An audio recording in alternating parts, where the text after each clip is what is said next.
तर गाळ उपसा आणि वाळू चोरी यावरून अनिल परब यांनी रामदास कदम यांच्यावरती नेमके कोणते आरोप केलेत बघूयात. त्यांच्यावरती गाळ काढायची परवानगी कुठली आहे? महादेव नाल्यातली.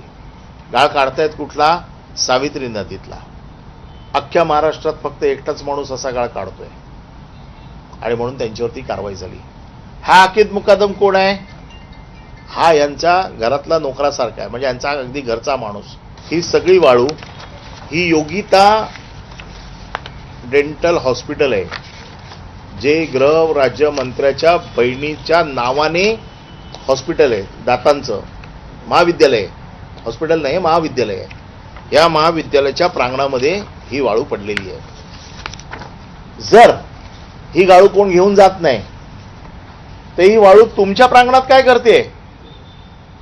तुम्ही ह्या वाळूचे ढिगारे स्वतःच्या कॉलेजमध्ये कशाला लावलेत? वाळू मिश्रित ही गाळ आहे, याच्यामध्ये ते तिथे चाळली जाते, वाळू वेगळी केली जाते, गाळ वेगळा केला जातो आणि यांचे चट्टे बट्टे ही वाळू नंतर घेऊन विकून टाकतात.